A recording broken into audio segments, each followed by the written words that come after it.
मैं सत्यवान आर्य सह आचार्य बाबू शोभाराम राजकीय कला महाविद्यालय अलवर। प्रिय विद्यार्थियों, आज हम कृष्ण भक्त कवि नंददास जी की कविता को पढ़ेंगे। आशा आप ध्यान से सुनेंगे और समझेंगे। जो हरि के नहीं कर्म, कर्म बंधन क्यों आवे, तो निर्गुण हवै वस्तु मात्र प्रमाण बतावे। जो उनके प्रमाण है तो प्रभुता कछु नाही, निर्गुण भय अतीत के सगुण सकल जग माही। सखा सुनी श्याम के। गोपियाँ उद्धव से कह रही हैं कि हे कृष्ण के सखा, यदि भगवान के कर्म नहीं थे जैसा कि तुमने कहा है, तो वे कर्म बंधन में किस प्रकार पड़े। भगवान अवतार लेकर अनेक प्रकार के कर्म बंधन को स्वीकार करते हैं। वे ऐसा क्यों करते हैं? निर्गुण होकर उन्होंने ये पदार्थ, तन्मात्राएं और अणु परमाणु का निर्माण किस प्रकार किया।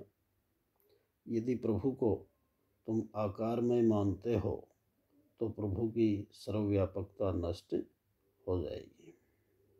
अतः निर्गुण अतीत की केवल चर्चा की ही वस्तु है और सगुण ब्रह्म रूप ही समस्त संसार में ग्रहण योग्य है। गोपियाँ यहाँ सृष्टि का उल्लेख करते हुए कहती हैं कि यह सृष्टि सगुण साकार है, अतः निर्गुण अतीत की बात है। इस समय वस्तु स्थिति सगुण रूप को ही स्वीकार करने योग्य है। तो इस पद में गोपियाँ केवल सगुण और साकार ईश्वर श्री कृष्ण की उपासना करना चाहती हैं।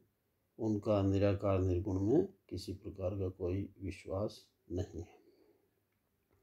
जो गुण आवें दृष्टि मांझ, नश्वर हैं सारे, इन सभिन तय वासुदेव अच्युत हैं न्यारे। इंद्रिय दृष्टि विकास तय रहत अधोक्षज ज्योति, शुद्ध स्वरूपी ज्ञान की प्राप्ति तिनको होती, सुनो ब्रज नागरी। गोपियों के द्वारा श्री कृष्ण को साकार बतलाने पर उद्धव ने गोपियों से कहा कि तुम्हें जितने गुण अर्थात गुणमय पदार्थ दिखाई पड़ते हैं वे समस्त नश्वर हैं, वे स्थायी नहीं, वे नष्ट होने वाले हैं। पर ब्रह्म वासुदेव श्री कृष्ण इन नश्वर पदार्थों से भिन्न हैं। वे अनश्वर हैं, नित्य हैं।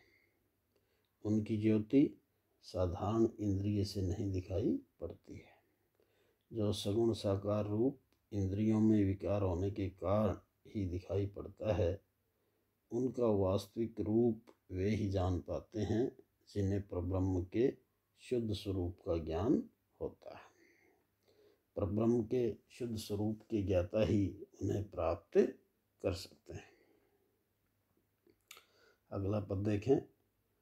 नास्तिक हैं जे लोग, कहा जाने तिहि रूपै, प्रगट भानु को छाड़ी गह परछाई धूपै। हमरे बिन वह रूप ही और न कछु सुहाई, ज्यों करतल आमलक के कोटिक ब्रह्म दिखाई। सखा सुनी श्याम के। प्रस्तुत जो पद है यह साप के भक्त कवि नंददास द्वारा रचित बाउल गीत से लिया गया है। कृष्ण अपने सखा उद्धव को ब्रज में भेजकर गोपियों को समझाने के लिए कहते हैं। उद्धव ब्रज में आकर गोपियों को निर्गुण ब्रह्म का ज्ञान देते हैं। इसे सुनकर तंग आकर गोपियाँ उद्धव से जो कुछ भी कहती हैं उसी का इस पद में वर्णन किया गया है।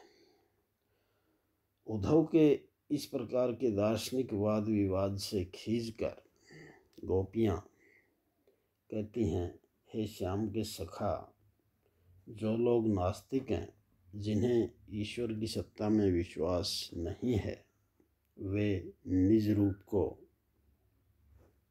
अपनी आत्मा को, जो अंशी परब्रह्म का अंश है, उसको नहीं जानते। यहाँ गोपियाँ परब्रह्म के सगुण स्वरूप की ओर संकेत कर रही हैं। ऐसे व्यक्ति प्रत्यक्ष दिखाई देने वाले सूर्य को छोड़कर उसकी परछाई को पकड़ने का प्रयास करते हैं।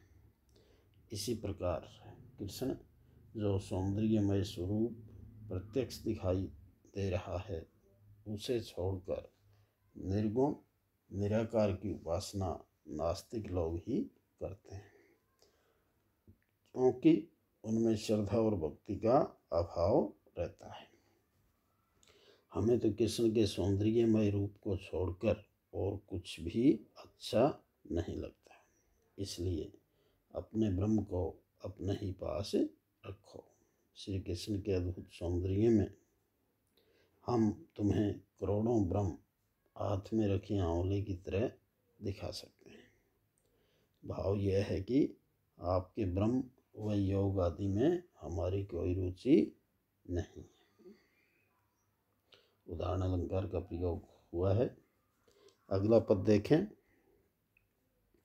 ऐसे में नंदलाल रूप नैनन के आगे आई गए छवि छाई बने बीरे अरु बागे उधो सो मुख मोरी के तिन्ही सो कहे बात प्रेम अमृत मुक्तें सर्वत अम्बुज नैन चुगात तरक रस रीतिक। कवि नंददास द्वारा रचित भ्रमर गीत के इस पद में गोपियों के कृष्ण प्रेम का वर्णन हुआ है। उद्धव के साथ तर्क वितर्क करते समय ज्यों ही गोपियों ने यह कहा, हमरे तो यह रूप बिन और न कछु सुहाय, उन्हें इसी समय श्री कृष्ण का ध्यान हो आया। वे वियोग में संयोग का अनुभव करने लगे। श्री कृष्ण अपने पीताम्बरधारी वेश में उनके सामने आ गए। श्री कृष्ण का इस प्रकार मानसिक जगत में साक्षात्कार कर गोपियाँ उद्धव की ओर मुख मोड़कर बैठ गई और श्री कृष्ण से ही बातें करने लगी। श्री कृष्ण से वार्तालाप करते समय उनके हृदय में रति भाव जागृत हो गया। उनके मुख से प्रेम अमृत से पूर्ण शब्द निकलने लगे और हर्ष विवेक से नेत्र सजल हो गए। यही प्रेम की रीति है। अगला पद देखें। अहो नाथ अहो रमानाथ जदुनाथ गुसाई नंद नंदन बिडरात फिरत तुम बिन बन गाई काहे न फेरी कृपाल हवै गो ग्वालन सुधी लेहु दुख जल निधि हम बूढ़ही कर अवलंबन देहु निठुर हवै कहें रहे। भगवान श्री कृष्ण को अपने सम्मुख देखकर गोपियों का हृदय भर आता है। वे श्री कृष्ण को उपलम्ब देने लग जाती हैं और कहती हैं कि अहोनाथ रमानाथ गुसाई हे नंद नंदन, तुम कहाँ हो? तुम्हारे बिना ये गौएं व्याकुल होकर घूम रही हैं। अपने कृपालु होकर उनकी सुधि क्यों नहीं लेते? हम दुख रूपी सागर में डूब रही हैं। हमें अपने हाथ का अवलंब यानी सहारा क्यों नहीं देते? इस प्रकार निष्ठुर आप क्यों हो गए हैं? तो इसमें गोपियाँ भगवान श्री कृष्ण को अपना ध्यान रखने और अपने उद्धार या कल्याण करने के लिए निवेदन कर रही हैं।